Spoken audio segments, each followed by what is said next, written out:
យើងឃើញមាននៅនេះច្រើនគួរសមដែរជាមួយនឹងវល់មកប្រភេទហ្នឹងណាវាដុះនៅក្បែរជើងភ្នំអញ្ចឹងហើយខ្ញុំធ្លាប់មកជំនាញធ្លាប់ជួបហើយពីមុនយើងធ្លាប់រពុកម៉ែបងប្អូនចំណាយពេលមកព្រឹកណាទម្រាំតែរកឃើញហើយនៅពេលដែលយើងដឹងកន្លែងវាយើងមកយើងឃើញយើងងាយស្រួលឡាសូមប្រពន្ធសួរក៏ដូចជាសួស្ដីទៅដល់ពុកម៉ែបងប្អូនយើងទាំងអស់គ្នាដែលកំពុងតែទស្សនាវីដេអូនេះជាទីគោរពនិងជាទីរាប់អានបាទពុកម៉ែបងប្អូនទាំងអស់គ្នានឹងវិលមកជួបខ្ញុំសារជាថ្មីម្ដងទៀតហើយដែលខ្ញុំតែងតែធ្វើឬក៏ផលិតនៅវីដេអូដើម្បីណាចែកជូនទៅដល់ពុកម៉ែបងប្អូនទាំងអស់គ្នាឲ្យបានដឹងអំពីឈ្មោះរុក្ខជាតិក៏ដូចជាអត្ថប្រយោជន៍របស់រុក្ខជាតិពុកម៉ែបងប្អូនទាំងអស់គ្នាថ្ងៃនេះខ្ញុំមានរុក្ខជាតិវល្លិមួយប្រភេទបាទមែនតើទៅវល្លិនេះពុកម៉ែបងប្អូន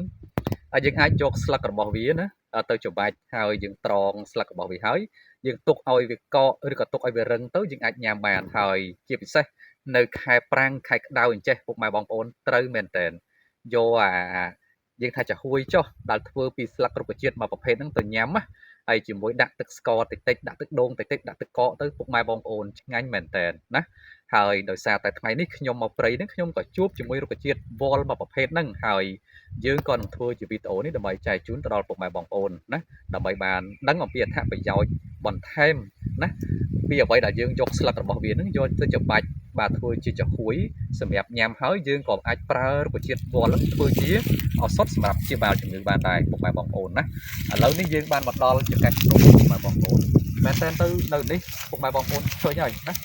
វាជាចង្កេះភ្នំហើយរុក្ខជាតិទាំងឡាយជាពិសេសពុកម៉ែបងប្អូនឃើញដើមទន្ទ្រានខេត្តនៅរដូវនេះទន្ទ្រានខេត្តចាប់ដើមចេញផ្កាយើងតែងចំណាំថាកាលពីក្មេងៗចាស់គាត់តែងតែដំណើរថាបើសិនជាទន្ទ្រានខេត្តនេះចាប់ដើមចេញផ្កាគឺទឹកភ្លៀងគឺចាប់ដើមអស់ហើយអស់ទឹកភ្លៀងហើយអញ្ចឹងមិនថាវាជុំតែភ្លៀងឡើងហើយណានេះតាមការចំណាំរបស់អ្នកស្រែណាហើយខ្ញុំនៅក្មេងៗធ្លាប់ទឹកខ្វៀលគោគឺគាត់តែដំណើរអញ្ចឹងអស់បានន័យថានៅពេលដែលយើងទឹកខ្វៀលគោអស់ទឹកភ្លៀងទៅយើងសប្បាយចិត្តហើយយើងមិនពិបាកក្នុងការទទួលកណាត់ទទួលទៀតណាបាទអញ្ចឹងទេយើងមកនេះយើងបានជួបជាមួយនឹងវល់មកប្រភេទហ្នឹងហើយពុកម៉ែបងប្អូន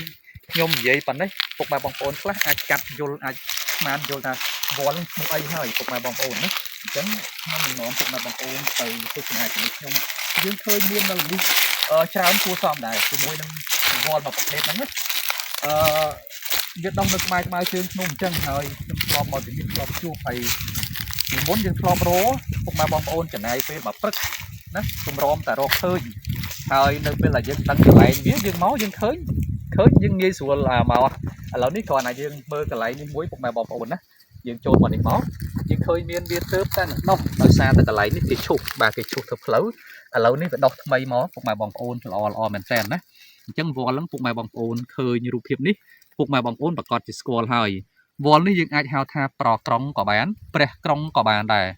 វល់ប្រក្រង់ឬក៏វល់ព្រះក្រង់ពុកម៉ែបងប្អូនណាអញ្ចឹងមិញខ្ញុំនិយាយមកថាអាចយកស្លឹកវាធ្វើជាចាហួយធ្វើអីហ្នឹងពុកម៉ែបងប្អូនយើងខ្លះអាចកាត់យល់បានថាអូជាវល់អីហើយប៉ុន្តែដល់ពេលមកឃើញហើយ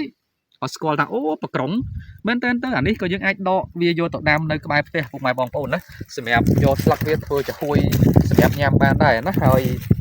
ខ្ញុំនៅផ្ទះខ្ញុំក៏មានដែរហើយខ្ញុំដកពីព្រៃទៅខ្លះហើយខ្ញុំទិញ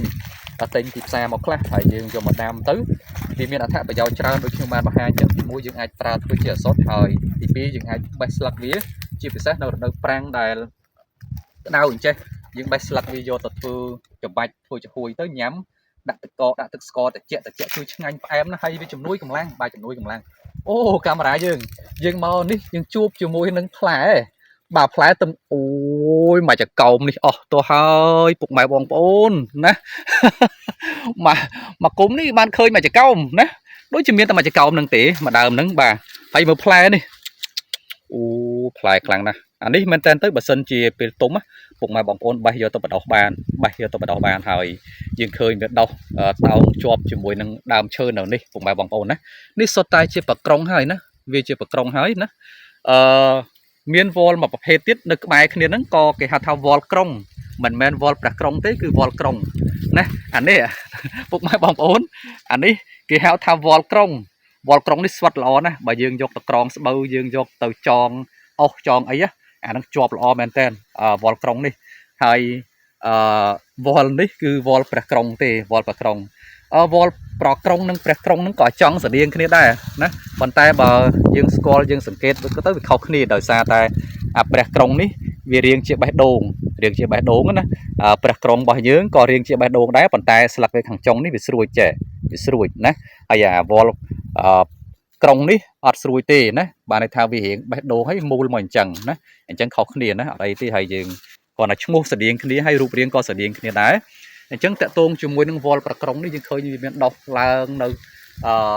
លើគុំដើមឈើហ្នឹងម្ដុំហ្នឹងគឺមានច្រើនគួរសមដែរពុកម៉ែបងប្អូនណាហើយតកតងជាមួយវល់ក្រុងនេះពុកម៉ែបងប្អូនខ្ញុំនឹងបង្ហាញអំពីអត្ថប្រយោជន៍ចែកជូនទៅដល់ពុកម៉ែបងប្អូនបានដឹងដែរថាបើសិនស្លឹកវាហ្នឹងយើងដឹងជាទូទៅហើយស្លឹកវាហ្នឹងយើងអាចបេះទៅហើយយើងយកទៅលាងទឹកឲ្យស្អាតយើងយកទៅចម្បាច់ណាអញ្ចឹងបើសិនជាពុកម៉ែបងប្អូនចង់ឲ្យសាច់ចាហួយនឹងស្វិតបាទស្វិតល្អហើយឆ្ងាញ់ពុកម៉ែបងប្អូនយើងប្រើជាមួយទឹកភ្លៀងល្អជាងទឹកធម្មតាណាអានេះខ្ញុំស្រាវជ្រាវឃើញជាមួយនឹងពុកម៉ែបងប្អូនយើងតែគាត់មានបទពិសោធន៍ក្នុងការធ្វើចាហួយប្រក្រុងនេះអញ្ចឹងពុកម៉ែបងប្អូនអាចសាកល្បងធ្វើបានណាហើយឆ្ងាញ់ណាមែនតើទៅឆ្ងាញ់អានេះជាអត្ថប្រយោជន៍ទី1ដែលយើងយកស្លឹកវាទៅធ្វើជាចាហួយពុកម៉ែបងប្អូនណាហើយមួយទៀតតកតងជាមួយនឹងការដែលយើងយករុក្ខជាតិនេះទៅធ្វើជាឱសថសម្រាប់ព្យាបាលជំងឺពុកម៉ែបងប្អូនផ្នែកដែលយើងจะទៅប្រើប្រាស់ដំបូងនេះពុកម៉ែបងប្អូនគឺយើងយកដើមរបស់វានេះដើមហើយនឹងស្លឹកនេះណាបើយើងអាចយកទៅធ្វើជាឱសថសម្រាប់ព្យាបាលជំងឺបានដែរអញ្ចឹងដើមស្លឹកនេះបើពុកម៉ែបងប្អូនចង់យកទៅធ្វើជាឱសថពុកម៉ែបងប្អូនបេះវាទៅណា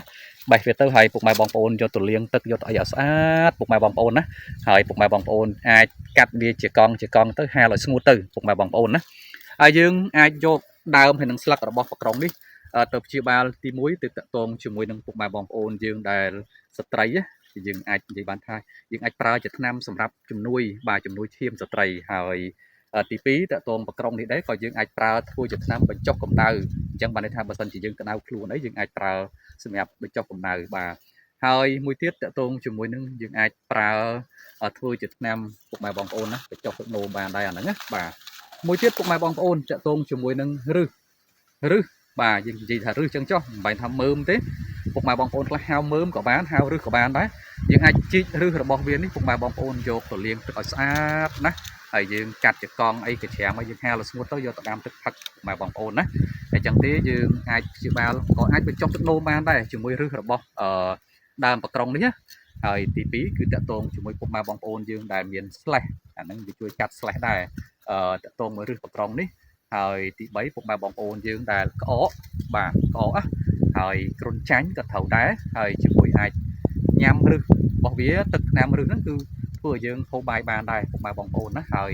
ក៏ជួយព្យាបាលជំងឺអុចស្វាយពុកម៉ែបងប្អូនណាហើយក៏ដូចជាជួយព្យាបាលជំងឺឫសដូងបាតដែរអញ្ចឹងពុកម៉ែបងប្អូនតោះណា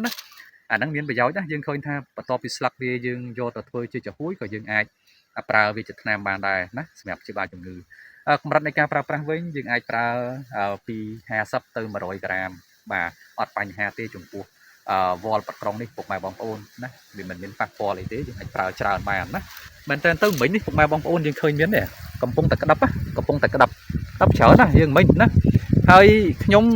ឃើញពុកម៉ែបងប្អូនយើងនៅស្រុកផ្សេងគាត់និយមប្រើវល់មកប្រភេទទៀតពុកម៉ែបងប្អូនវល់មកប្រភេទទៀតហ្នឹងគឺគាត់អាចយកស្លឹករបស់វាហ្នឹងទៅធ្វើជាហួយដែរមែនតើទៅពេលខ្លះខ្ញុំស្រឡាញ់កាំងដែរពុកម៉ែបងប្អូនណាមានបងអូនធោខ្ញុំម្នាក់គាត់ញ៉ារូបវល់មកប្រភេទហ្នឹងហើយគាត់ថាអាហ្នឹងក៏ធ្វើជាហួយបានដែរខ្ញុំថាខ្ញុំដូចជាប្លែកចាប៉ុន្តែគិតពិតគឺវល់ហ្នឹងអាចធ្វើជាហួយបានដូចប្រក្រុងចឹងពុកម៉ែបងប្អូនគេហៅថាជាវល់សន្ទាយហើយមែនតើទៅបន្ទាប់ពីខ្ញុំទទួលបានរូបភាពនេះខ្ញុំបានឲ្យបងខ្ញុំគាត់សិក្សាស្រាវជ្រាវមើលតាក់ទងជាមួយវល់សន្ទាយនេះមែនគឺអាចធ្វើជាហួយបានមែនប៉ុន្តែឈ្មោះនេះប្រហែលជាមានការហៅខុសគ្នាទៅតាមតំបន់ខ្ញុំមិនដឹងប៉ុន្តែអ្វីដែលបងគាត់ស្រាវជ្រាវទៅគាត់ថានៅខាងខ្ញុំនេះគេហៅថាវល់ដកពាយបាទវល់ដកពាយហើយអញ្ចឹងអ្នកខ្លះគេហៅថាវល់សន្ទាយអញ្ចឹងក៏មិនដឹងប៉ុន្តែសម្រាប់ការស្រាវជ្រាវរបស់ខ្ញុំហើយនឹងបងខ្ញុំគឺយើងហៅថាវល់ដកពាយបាទក៏អាចធ្វើជាហួយបានដូចគ្នាបាទអញ្ចឹងទេតើតងអត្ថប្រយោជន៍របស់វល់ប្រក្រុងដែលខ្ញុំបានបង្ហាញមិញពុកម៉ែបងប្អូនខ្ញុំអាចនិយាយបានថាយើងដើរមករយៈហ្នឹងយើងជួបច្រើនជាមួយវត្តក្នុងមិនត្រឹមតែកន្លែងហ្នឹងទេហើយ ខ្ញុំក៏ធ្លាប់ជីកអាហ្នឹងយកទៅដាំនៅផ្ទះជាមួយបងខ្ញុំដែរបងខ្ញុំយកច្រើនណា3 4 5ដើមហើយមានរសខ្លះមានអត់ខ្លះអញ្ចឹងទៅណាហើយអញ្ចឹងទេវីដេអូដែលយើងបានបង្ហាញពុកម៉ែបងប្អូនជាមួយនឹងវល់ប្រក្រុងឬក៏ព្រះក្រុងជាមួយរូបរាងខាងក្រៅតែខ្ញុំជឿជាក់ថាពុកម៉ែបងប្អូនភាគច្រើនស្គាល់ក៏ដូចជាអត្ថប្រយោជន៍ខាងក្នុងដែលយើងយកទៅធ្វើជាឱសថក៏ពុកម៉ែបងប្អូនបានជ្រាបអញ្ចឹងវីដេអូយើងក៏បានឈានដល់ទីបញ្ចប់ហើយអរគុណសម្រាប់ពុកម៉ែបងប្អូនយើងដែលបានចំណាយពេលវេលាដ៏មានតម្លៃហើយដើម្បីតាមដានទស្សនាវីដេអូរបស់ខ្ញុំបានអញ្ចឹងខ្ញុំក៏សូមជម្រាបលាប៉ុណ្្នឹងសិនប៉ុន្តែពុកម៉ែបងប្អូនកុំភ្លេចវីដេអូក្រោយៗយើងនឹងមានរុក្ខជាតិបន្តទៀតដើម្បីបង្ហាញជូនទៅដល់ពុកម៉ែបងប្អូនណាអញ្ចឹងសូមកុំភ្លេចរងចាំទស្សនាវីដេអូក្រោយបន្តទៀត